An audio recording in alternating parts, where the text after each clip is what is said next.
Hello, it's Duncan. It never ceases to amaze me how bad I am at predicting the subject of the next week's video.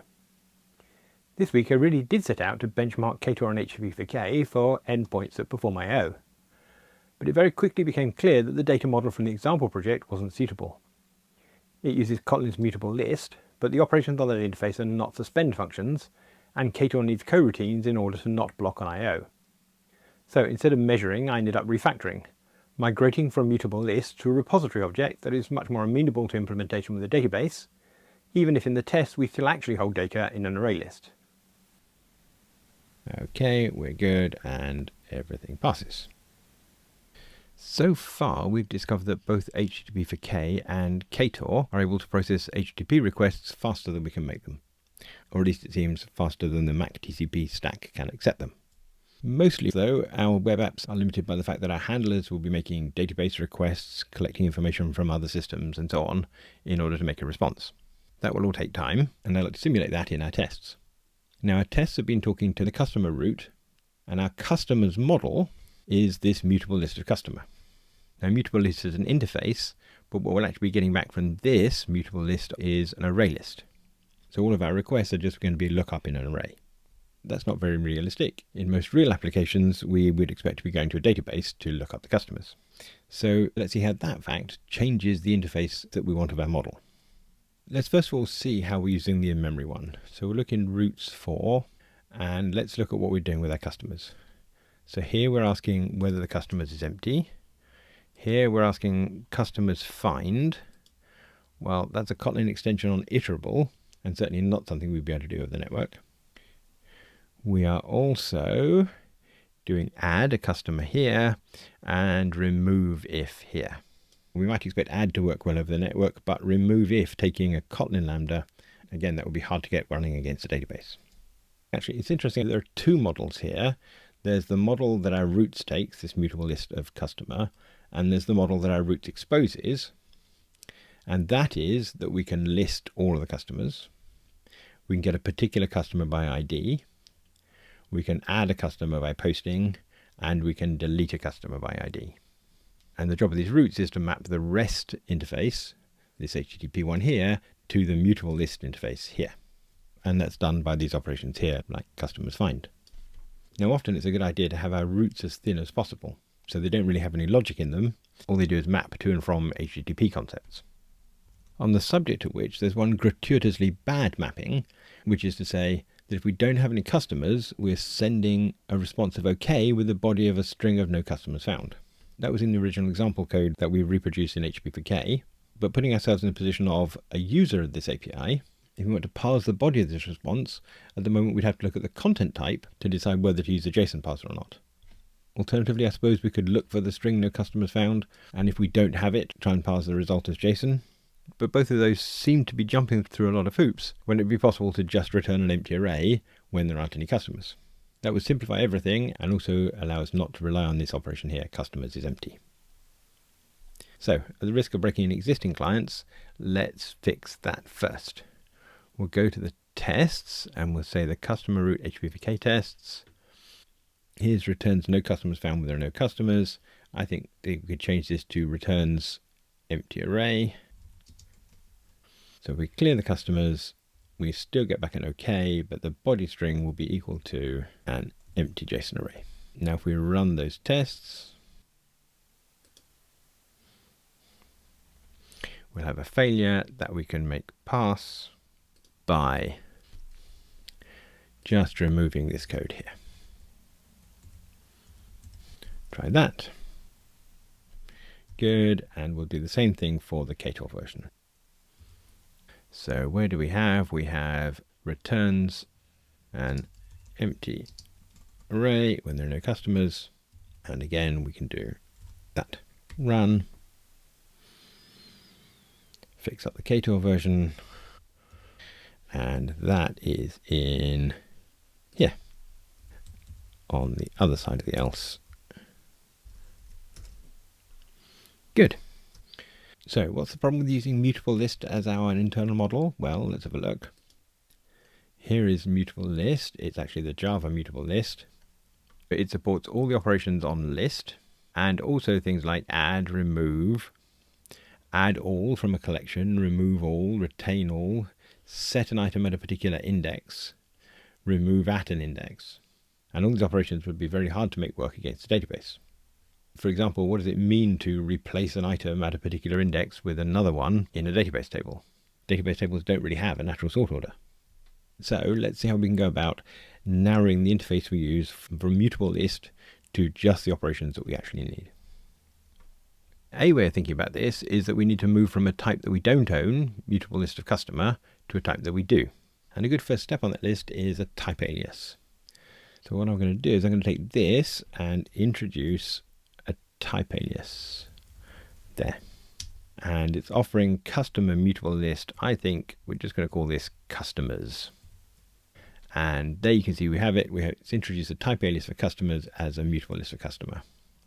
Unfortunately, what it hasn't done is found all the other places where we use mutable list of customer and use the type alias. So for example, when we see where we call this is still mutable list of customer. That's not very helpful when it comes to owning the type. So we're going to have to fix that up by hand. We'll go back here. Let's move customers into its own file. Customers have got KT, yes, in the same source root. I think we want to be in com example models. Let's make that refactor. Add it. And now let's replace in our code base. We want to find mutable list of customer and replace with customers. So there's one. Let's replace that one. There's another. Good. That's the definition, so we don't want to replace that. Skip over to that one, replace that one, and that one. Okay, and now let's run the tests. But irritatingly, we haven't made an import, so let's fix that. And every one of these by hand. Okay. Now all the mutable lists of customers are our type alias. We can make them not a type alias, but an interface.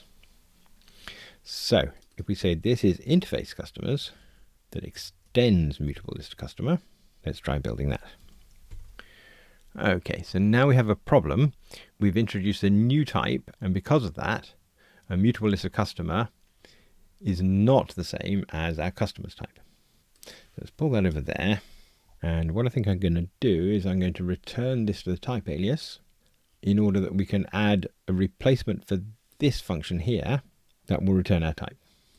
So let's say we'll make a constructor function fun customers, which is going to return customers and is mutable list of customer. And in fact, it turns out we don't need to say the type. So now if we go and find the places we've called this, and replace it with customers, we can do that one, and that one, and that one, splendid, and build that. And again, we have to do some importing. That, for some reason, we can't find here. Don't know why. Let's say customers. Don't know why IntelliJ couldn't do that for me. Okay, we're good, and everything passes. Okay, now we're in the position to make this an interface, like that. And now here we need an implementation of that interface. I think we'll call that a class in memory customers. Now that implements customers, which is mutable list of customer, and it can do it by creating an empty mutable list. Well, actually it can't. What it actually has to do is it has to implement mutable list of customer and then customers separately. And now this can return in memory customers. Let's see how we're getting on. Roots 4 here. We missed a way of creating a mutable list here. This is a mutable list that isn't empty, it's got a thing in it. Now we can either create another constructor or we can use apply. So I think I'm going to do that for now. We're going to say this is customers, creates an empty one, apply, add a customer. Any more? And the same thing here. So in fact, let's take that, copy it into there. And once again, we have a place here where we need to create customers. Any more? No. Run. Oh, a failure. Looking at this, it turns out that both the Ktor and the HTTP for K versions are failing in the same place, with serialization exceptions. And the problem is that previously we were serializing a mutable list of customer, and the serialization code knew how to do that. Now though, when we return the customers, we are serializing this type here, which we haven't told the serializers how to do that. This is in places like here where we say call respond customers, where this customers is now our custom type. Now we can find a way to make the serializer serialize this customers type, but I think a way that is closer to a database sort of interface is to say that our customers interface here isn't actually a list, it's something that can give us a list. We'll need it to be a list for a while until we finish this job, but what I propose is that we add in here a fun list that returns a list customer. Now then we can implement that here, and the implementation is just return this, because this in-memory customers is itself the list at the moment. And now we can go to the place where we're treating customers as a list and call list. Well, the first of those is here. Here now, instead of returning this customers, we'll return this customers list. Now that, as you saw, returns a list of customer, which the serializer will be able to work with. So just check that we fixed those ones. And now we have to do the same with the HTTP for K version. So that's here. And again, we can just say dot list. Run that. Good. So now our customers has gained its first independent operation. That's this list. Okay, let's return to customer roots.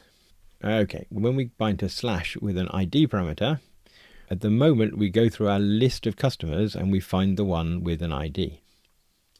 If we were talking to a database though, we'd be running a select. We can't pass a Kotlin lambda across the wire, so we'd better make this an operation in its own right. And the nice way of doing that is to make this thing into a method. So we're going to call this findById. Now when I say method, I meant of course function, it's just here on its own. But if we make this the receiver, then we have the sort of operation we want on our type. Now we can take this, make it public, and cut it out of here, and put it into our customers. And for now, we'll just paste it there.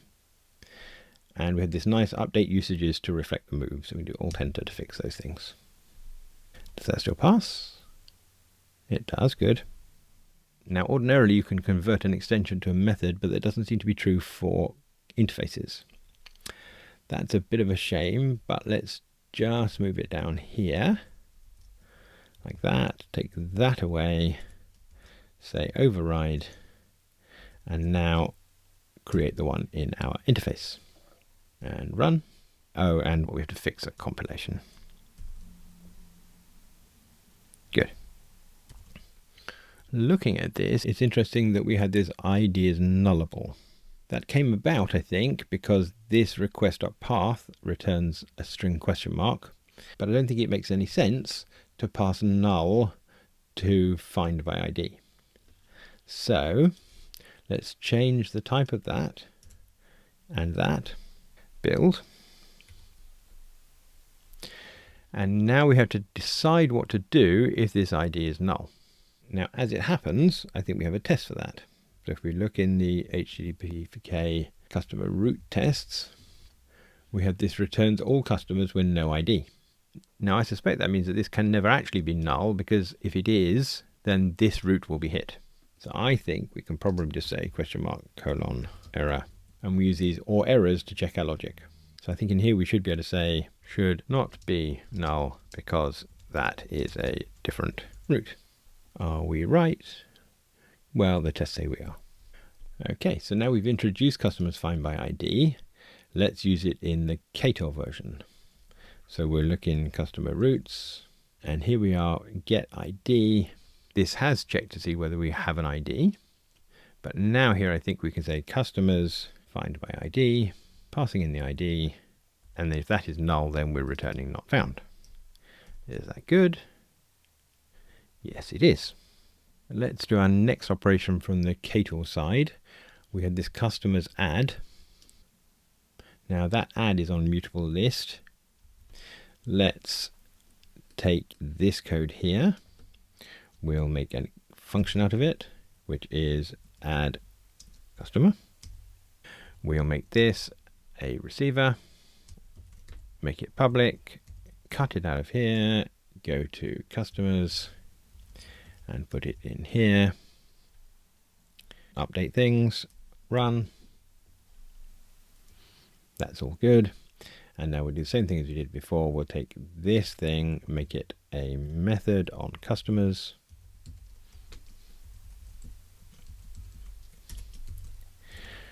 Force the interface to declare it. It's good. And now we'll do the same thing for the HTTP version. So that's customer routes, and we can now say customers add customer. Splendid. And now we're just left with delete, and that is customers remove if, again taking a lambda. Again, we can't pass that lambda over the wire to the database, so we want a semantic operation for that, which we'll make a function for. This is deleteById. Then we'll make that the receiver. Take it out of here into our customers, put it there, fix up callers, check that things are good, move it into here, say override fun, and put it in the interface. Delete that, run that, go to the Ktor version, and here we can say customers delete by ID, giving it ID. Great. Now then we should be able to go back to customers and see whether we can remove the mutable listeners from customer. So let's get rid of that and build. The first issue we have is that we now no longer have add, but we know that we replace that with addCustomer. So that's good. Okay, clear. Now clear is an operation on mutable list. Should it be an operation on our customers? Well, it could be, but that feels dangerous to me. I'm not sure something that deletes everything from a production database table should appear on all interfaces. Instead, though, we could add this to in-memory customers. The reason we're not being offered it is because this function says that it returns customers, not in-memory customers. I think this was just transient, so I think maybe we should change that like that. Now we've exposed the in-memory customers, which is a mutable list of customer, and that can work. Let's just see whether that gets us off the hook. Oh, it does, good. And that gives us a lot of flexibility for the way we treat our in-memory customers, the ones we'll be using for tests. In fact, I think maybe a little bit too much flexibility. What I'd rather do, I think, is not have this immutable list. So let's say that this has a val customer list, which will leave us public for now. Now this would be mutable list of customer by customer list and should continue to work. Good. But this is what we want to get rid of, replacing it with customer list when we list it, customer list find, customer list add, and customer list remove if. Now the clear over here, we can create as a member function in memory customers, or we could create an extension function that talk to this customer list. I think a member function on in-memory customers, and this will be customer list dot clear. Is that true? Okay. Customer list is empty. This is another operation, and at the moment it's just required by testing. And that then gives us two options. Do we implement isEmpty as an extension or as a method? Well, we chose a method last time for clear. So let's be consistent and create a member function in memory customers is empty, which is going to return Boolean and will return customer list is empty. And I think that's the very definition of a single expression. How are we doing? Okay, Finally, when we've added a customer, we're checking that the customers is a list of customer. Well, that simply isn't true. We need to say list here. And the same is true here. There's another addCustomer. But we could now say in memory customers given a mutable list of the one customer we have. And I think I'll revisit that in a second. I just want to get everything running. This one is also customers.list, as is this one, and we are good. Now I don't think this constructor function is earning its keep, so we'll inline it. And now if we look at the places where we call this constructor, there is main here, there's a test here, where we create a mutable list of customer. I think it would be nice to have a constructor for this that took the initial list. So that would be constructor that takes a vararg customers, which is customer, and invokes the superclass with that to a mutable list. That would let this be in-memory customer like that. This one, again, we've got in-memory customers where we are adding one, so we can get rid of that. Simplifying that. Get order, that's just a plain in-memory customers. Throughput tests has nothing in it, and this main has nothing. Run. Good. One last little tidy up. I think we could call this list. Conflicts detected. Oh, conflicts detected. Nothing to show, nothing to show. Refactor anyway. I suspect it has an issue with the fact that we've got a function here called list and a property here called list, but they should be separate. Not all usages were renamed. The following usage was safely skipped. Function list is already declared. Well, okay. Is that all right? It seems to be. Good.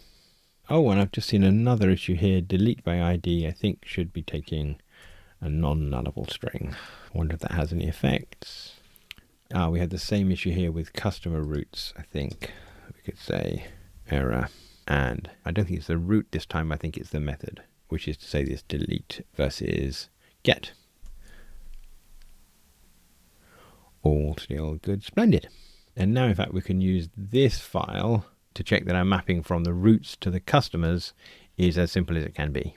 So each root here is simply extracting any data that it needs to perform an operation on customers and rendering the result of that operation. And if we look at customers, we'll see that we have a set of operations that we can see how we'd implement with SQL or another database. And we can see that with enough customers, we'd have to find a way of implementing paging in our list function. Now that we've paid it back, I think it also allows us to consider some of the error cases. For example, our customers come with an ID, but what happens if we try and add a customer with an ID that's already taken? Mutable list as an interface, we'd be perfectly happy with that, but I suspect our database shouldn't be. And finally, if you're a Ktor programmer, you're probably wondering about suspend. These are all places that will be doing I/O in the real world, so we will want to make them all suspend. If I do this though, if HTTP for K won't be able to call the methods, at least not directly, and we can't really take one interface and express that interface with its function suspended. It would be nice to be able to say something like interface co-customer is customers where these are all suspend, say, but I can't find any way of making anything like that work. I think I'm just resigned to having two versions of in-memory customers, one of which is suspend and one of which isn't. But if you have a clever idea, then please let me know in the comments. And if you're quick, then I'll be able to incorporate that into next week's video. If you'd like to see that video, then please subscribe. Click the like button to incentivize me, and maybe even buy the book that I wrote with that price called Java to Kotlin, a Refactoring Guidebook, details of which are in the show notes below. Thanks for watching.